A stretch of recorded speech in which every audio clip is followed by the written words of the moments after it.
Students, Vivekananda institute of IT Barwani की online classes में आपका स्वागत है। जैसे कि हम इससे पहले के लेक्चर्स में देख चुके हैं, बायोस और रोम देख चुके हैं।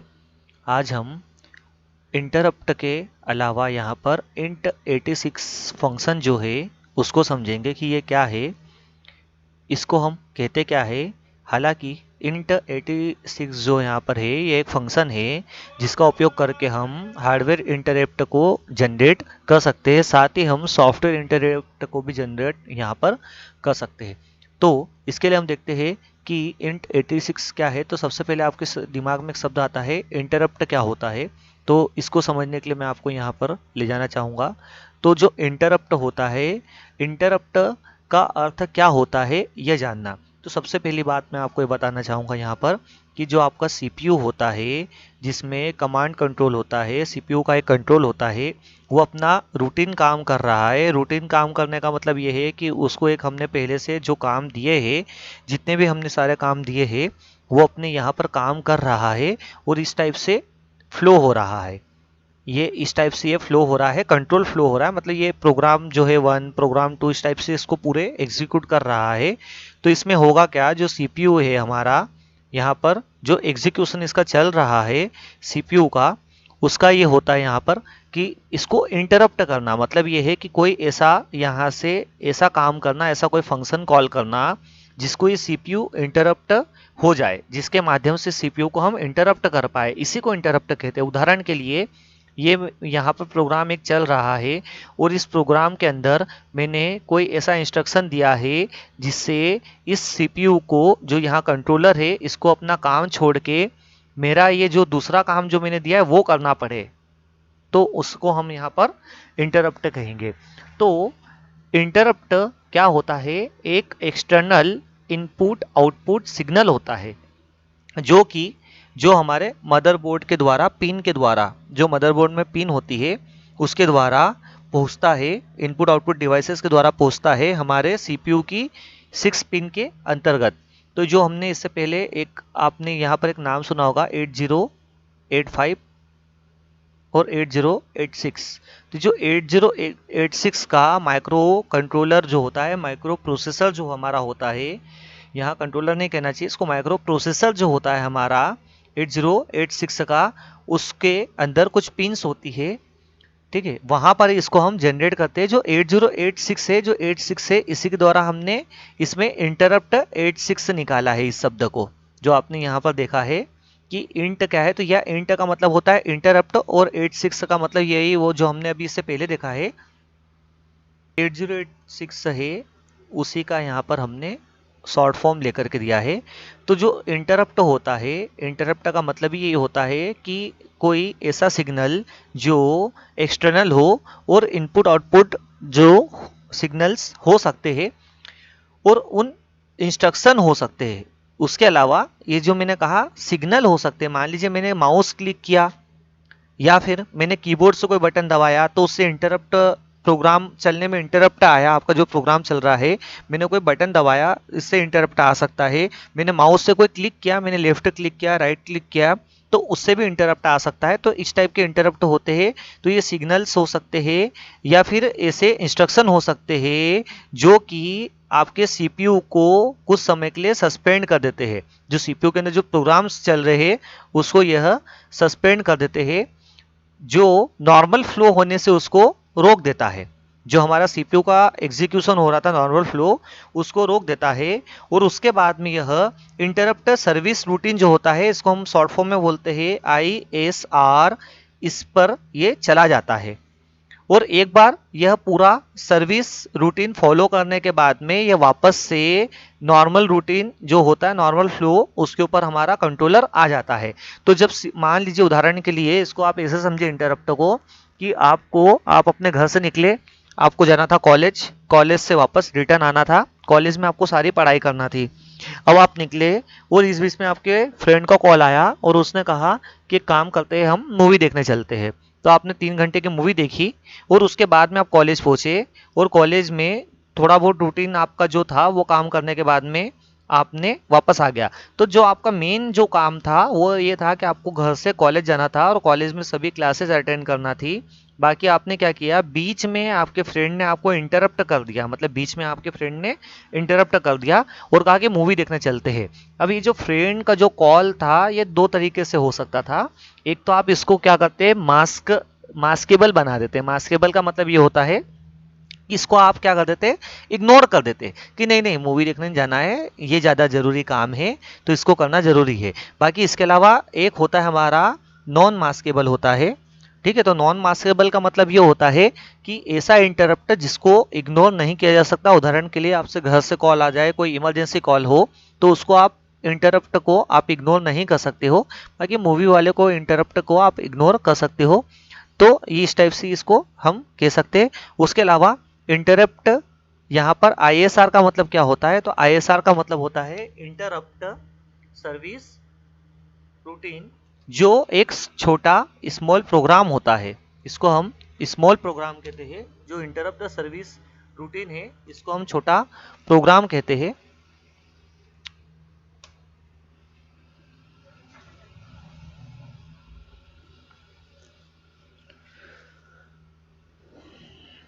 इसके बाद में हम देखते हैं इसको कि ये काम कैसे करता है। तो जो हमारा सिक्वेंशियल एग्जीक्यूशन होना था किसी प्रोग्राम के कमांड्स का, यहाँ पर लिखा है सिक्वेंशियल एग्जीक्यूशन जो होना थे प्रोग्राम के कमांड्स का, वो यहाँ पर ना होते हुए ये जो प्रोग्राम है ये पूरा सिक्वेंशियल एग्जीक्यूशन हो रहा है। अब आपका प्रोग्राम जो है यहाँ पर कंट्रोलर चल रहा है आपके सीपीयू के द्वारा। कंट्रोलर क्या कर रहा है, एक एक को यहाँ से कमांड्स को ये एग्जीक्यूट कर रहा है इस प्रोग्राम के। मान लीजिए प्रोग्राम का नाम है वन, प्रोग्राम वन है, इस प्रोग्राम का नाम है प्रोग्राम वन। तो ये इसको यहाँ पर एग्जीक्यूट कर रहा है और ये एग्जीक्यूशन यहाँ तक आया और इस बीच में इनने हार्डवेयर इंटरप्ट आ गया। हार्डवेयर इंटरप्ट आया तो इस कारण से जो कंट्रोलर है वो कंट्रोलर क्या होगा, यहाँ से थोड़ा सा इस साइड में आकर के और आपका सीधे सीधे ये क्या होगा, उस रूटीन पे चले जाएगा। मतलब जैसे इंटरप्ट आता है तो इंटरप्ट किसी पिन के द्वारा आया है, तो जो पिन होती है उस पिन पे उस जो आपका माइक्रो प्रोसेसर है उसको पता है कि मुझे कहाँ जाना है, किस लोकेशन पे जाना है और कहाँ पर इसकी सर्विस देना है। तो ये इस टाइप से उसकी सर्विस पे आ जाएगा आईएसआर पर। वहां पर पूरा काम करने के बाद में रिटर्न आकर के वो जो कंटिन्यू जो काम होना था उस कंटिन्यू काम को ये करेगा और इसके बाद में ये आगे बढ़ जाएगा। तो इस टाइप से इसको हम इंटरप्ट कहते हैं। तो सीपीयू जानता है कि उसको कहाँ जाना है और क्या काम करके वापस आना है। ठीक है, तो ये जो इंटरप्ट होता है इसमें भी कुछ पिन्स होती है, पिन के माध्यम से आता है। तो ये जैसे मैंने आपको बताया था मास्केबल और नॉन मास्केबल इंटरप्ट होते हैं। तो ये आपका सीपीयू जानता है मास्केबल इंटरप्ट कौन सा है, नॉन मास्केबल इंटरप्ट कौन सा है। और ये 8085 माइक्रो प्रोसेसर की कुछ 6 पिन्स दी है। जब इस ट्रेप वाली पर सीपीयू का कंट्रोलर आता है या ये इस टाइप की इंटरप्ट आती है तो इसको ये इग्नोर नहीं कर पाता है। उसके अलावा ये वेक्टर इंटरप्ट होते हैं, यहाँ पर इनको पता होता है, जैसे ट्रेप है, RST 7.5 है, इस टाइप के जो RST है ये जो होते हैं चारों के चारों ट्रेप और ये यहाँ तक ये इनको हम कहते हैं वेक्टर इंटरप्ट। इसका मतलब ये है कि यहाँ सीपीयू जानता है कि मुझे कहाँ जाके सर्व करना है, माउस वाले पे जाकर के सर्व करना है या कर्सर पे, इस टाइप से उसको पता होता है कि मुझे किस एड्रेस पे जाके जो इंटरप्ट सर्विस रूटीन है उसको फॉलो करना है। बाकी ये जो होता है INTR, ये जो होता है ये नॉन वेक्टर इंटरप्ट होता है। यहाँ सीपीयू को पता नहीं होता है कि कहाँ जाना है, इसको जो इंस्ट्रक्शन आए हैं उसके माध्यम से इसको सारा काम करना होता है। और INTA जो होता है वो आउटपुट होता है। तो ये छोटा सा इंटरप्ट के बारे में जानकारी थी। उसके बाद में हम यहाँ देखते हैं इस जगह पर कि इंटरप्ट जो हमारा 86 है, इस फंक्शन को हम पूरा कहते हैं इंटरप्ट 86। ठीक है, यह 8086 वाले माइक्रो प्रोसेसर पे डिपेंड करता है। उसके बाद में यहाँ यह किसी भी हार्डवेयर इंटरप्ट को जनरेट करने के लिए एक फंक्शन तथा रोम बायोस फंक्शन को कॉल करने के लिए, मैंने इसे बताया था रोम बायोस फंक्शन होते हैं कुछ, उनको भी हम कॉल कर सकते हैं, के लिए इंटरप्ट नंबर की आवश्यकता होती है। इंट 86 एक स्टैंडर्ड लाइब्रेरी फंक्शन है जो कि हमारे कहाँ होता है, DOS.H, DOS disk operating system जिसको हम पहले कहते थे। तो ये जो DOS.H जो है उसके हेडर फाइल में ये पहले से उपलब्ध होता है। उसके अलावा जिस के द्वारा किसी विशेष इंटरप्ट को ट्रेस करके बायोस सॉफ्टवेयर तथा अन्य हार्डवेयर के साथ कार्य किया जा सकता है। मतलब जो बायोस सॉफ्टवेयर है इंटरप्ट, उसके साथ में और अन्य हार्डवेयर के साथ में इसके द्वारा काम किया जा सकता है। तो बायोस सॉफ्टवेयर और अन्य हार्डवेयर के साथ में हम इसका यूज करके इसको उपयोग में ला सकते हैं। इस फंक्शन के द्वारा मेमोरी का साइज पता किया जा सकता है कि आपके पास में मेमोरी का साइज कितना है। तो इसके लिए हम यूज करेंगे 013 मेमोरी का साइज यूज करने के लिए, इसको बोलते हैं हम X013। इसको हम आगे देखेंगे क्या है। ठीक है, किसी स्क्रीन पर कर्सर की लोकेशन को चेंज करना डिस्प्ले के जो होता है उसके लिए हम यूज करते हैं X010, जो कि डिस्प्ले के लिए यूज किया जाता है के लिए, जैसे कुछ अन्य कार्य परफॉर्मेंस किए जा सकते हैं या परफॉर्म कर सकते हैं हम कार्य। ये हमारे कोड होते हैं, इसके साथ में यूज करेंगे हम आगे जब आपको समझ आएगा। उसके बाद में यहाँ देखिए int86 function dos.h header file में उपलब्ध होता है। इसका मतलब ये है कि हमको प्री प्रोसेसर हेज इंक्लूड जो हमने पढ़ा था, प्री प्रोसेसर डायरेक्टिव जिसमें हमने हेज इंक्लूड पढ़ा था, आपको मैं इससे पहले पढ़ा चुका हूं। हेज इंक्लूड जो होता है ये प्री प्रोसेसर डायरेक्टिव होता है जो कि किसी फाइल को लाने के लिए यूज किया जाता है, फिर हम उसको लिंकर के द्वारा उपयोग में लाते हैं। लिंकर के द्वारा हमारी इस फाइल को हम बाद में लिंक किया जाता है, वो हम आगे देखेंगे एक बार जब रिवीजन क्लास होगी उस वक्त मैं आपको बताऊंगा। तो जहां इंट का तात्पर्य होता है इंटरप्ट तथा 8086 फैमिली के प्रोसेसर से है। तो ये प्रोसेसर होते हैं 8086 8085, तो उस टाइप से होते हैं। तो इन फंक्शन का प्रोटोटाइप हमारे पास में यहाँ पर दिया गया है। प्रोटोटाइप क्या है तो वो देख लेते हैं हम प्रोटोटाइप इसका। तो जैसे कि सबसे पहले यहाँ लिखा है int 86, ये फंक्शन को कॉल करने के लिए आपको लिखना पड़ेगा। उसके बाद में आप ब्रैकेट में इंटरप्ट नंबर लिखेंगे। जैसे मान लीजिए आपको डिस्प्ले है, डिस्प्ले पे आपको जो कर्सर दिख रहा है, कर्सर का साइज बड़ा करना हो या आपके कर्सर को छोटा करना हो, तो उसके लिए हम यहाँ पर इंटरप्ट नंबर लेंगे। तो नंबर लेने के लिए हम क्या करते हैं, यहाँ हम लिखते हैं x। अब डिस्प्ले की बात आ रही है तो डिस्प्ले के हम लेंगे 0 1 0, इस टाइप से लेते हैं।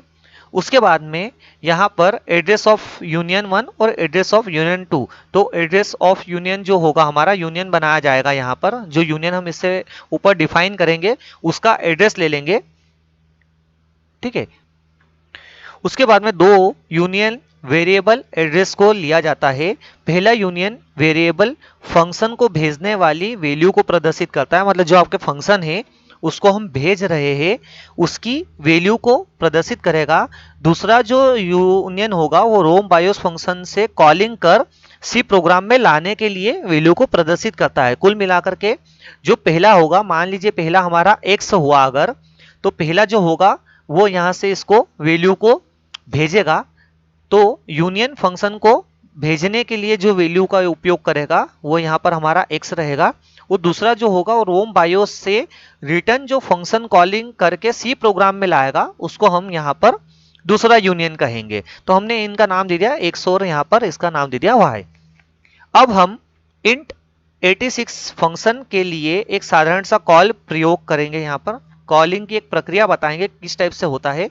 तो उसके लिए हमने यहाँ बताया 16, अभी मैंने आपको बताया है जो 16 होता है उसका उपयोग हम किस लिए करते हैं। तो यहाँ लिखा है कीबोर्ड के लिए हम 16 का उपयोग यहाँ पर करते हैं। तो ये जो कीबोर्ड के लिए 16 का उपयोग करेंगे, उसके बाद में यहाँ पर रजिस्टर्स का यूज करेंगे इन और आउट का। तो उपयुक्त में क्या दिखाया गया है, यहाँ लिखा है दी गई संख्या इंटरप्ट नंबर 16 है। दूसरा यहाँ पर जो लिखा है इन रजिस्टर्स, इसको हमने शॉर्ट फॉर्म में लिख दिया INREGS, वही बात है इन रजिस्टर्स जो होता है उस रजिस्टर वैल्यू को व्यक्त करता है जो रोम बायोस में फंक्शन को भेजी जा रही है। तो जब भेजी जा रही है तो उसको हम बोलेंगे इन, वो जो वापस आएगी रिटर्न करेगा रोम बायोस फंक्शन से जो रिटर्न आएगी उसको हम बोलेंगे आउट। तो वही बात है सेकंड जो है हमारा आउट रजिस्टर से। उसके बाद में int 86 फंक्शन को यूनियन की अपेक्षा यूनियन के एड्रेस से व्यक्त करने के समान होती है। मतलब यहाँ पर हम यूनियन से डायरेक्ट इसको ना दिखाते हुए यूनियन का एड्रेस एंड लगा करके जो हम एड्रेस दिखाते हैं उसके द्वारा यहाँ पर उपयोग में लाएंगे। तो इसके लिए हम यहाँ पर देखते हैं एक छोटा सा फंक्शन बनाया hash include studio.h standard input output header file ली है, यहाँ पर कंसोलेटेड इनपुट आउटपुट हमने फाइल ली, और तीसरी हमने यहाँ पर ली है dos.h, जो आपको मैंने बताया जब आप इंट जो यहाँ पर हमने यूज किया है, यहाँ पर ये इंट 86 है, तो उसको यूज करने के लिए हमको यहाँ पर इस फाइल को लाना पड़ेगा, जो कि हमने प्री प्रोसेसर डायरेक्टिव जो पढ़ा था हेज इंक्लूड उसके माध्यम से लाया है। हमने सीधा यहाँ पर वॉइड मेन लिखा है। तो वर्ड मेन के अंदर क्या है, ये इसको यहाँ इस टाइप से समझाने से अच्छा मैं एक प्रोग्राम मैंने इसी को प्रोग्राम मैंने बनाया है। तो आपको जैसे दिख रहा है यहाँ पर प्रोग्राम, वही बात है, मैंने यहाँ पर तीनों फाइलों को यहाँ पर कॉल कर दिया है प्री प्रोसेसर डायरेक्टिव के। आपको पता होगा प्री प्रोसेसर डायरेक्टिव का काम यही होता है कि ये जो फाइल आती है, यह फाइल प्रोग्राम जो हमारा मेन प्रोग्राम जो होता है रन होने से पहले ही यहाँ पर आ जाएगी, क्योंकि जो प्री प्रोसेसर होते हैं प्रोसेस होने से पहले ही यहाँ पर एग्जीक्यूट हो जाते हैं। उसके बाद में क्लियर स्क्रीन करके हमने दो यहाँ पर वेरिएबल लिए इंट एक्स और वाई। ठीक है, यहाँ हमने यूनियन बनाया है। यूनियन का मैं आपको इससे पहले बता चुका हूँ, जब यूनियन हम बनाते हैं तो उसमें भी हम विभिन्न प्रकार के डेटा टाइप्स को रख सकते हैं, एक साथ में यूज भी कर सकते हैं। फिर यहाँ पर मैंने सामने वाले को कहा है कि जो हमारा यहाँ लाइन कर्सर है, ये जो आपको लाइन कर्सर दिख रहा है, ये वाला, ये लाइन कर्सर जो दिख रहा है, जो मैं इसको घुमा रहा हूँ लाइन कर्सर है। ठीक है, तो ये लाइन कर्सर के लिए आपको यहाँ नंबर देना है कि इसको कितना बड़ा करना है। ठीक है, तो 0 से 4 तक नंबर देना है, उसकी वैल्यू जाएगी x में, जो कि यहाँ से जाएगा। दूसरी बात, यहाँ पर हमने वापस से लिया है enter end line of cursor, मतलब जो इंड करना है जहाँ पर उसकी वैल्यू आ जाएगी y में। अब यहाँ पर हमने goto X Y, go to X Y का हमने यूज किया है, इसको हम बोलते हैं गो टू एक्स वाई, जो यहाँ पर कोऑर्डिनेट होते हैं एक्स वाई। तो उससे क्या होगा, जो हमारा कर्सर होगा वो यहाँ इस जगह पर आ जाएगा, ये 40 और 12 है, उस हिसाब से वो यहाँ पर कोऑर्डिनेट जमेंगे, और कोऑर्डिनेट के हिसाब से बीच में कहीं पर हमारा कर्सर आ जाएगा, जिससे यहाँ होगा कर्सर तो उससे दिक्कत आएगी, इसलिए हमने यहाँ ले आए हैं उसको। उसके बाद में यहाँ पर हमने क्या किया है, वैल्यू पास की है।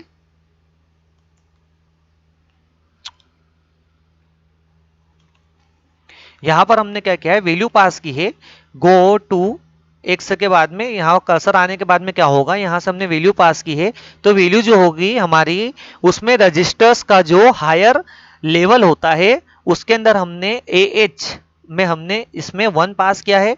दूसरा जो हमारा जा रहा है उसके लिए हमने रजिस्टर्स में यहाँ पर हायर रजिस्टर्स जो होते हैं उसमें हमने क्या किया है, CH में पास किया है।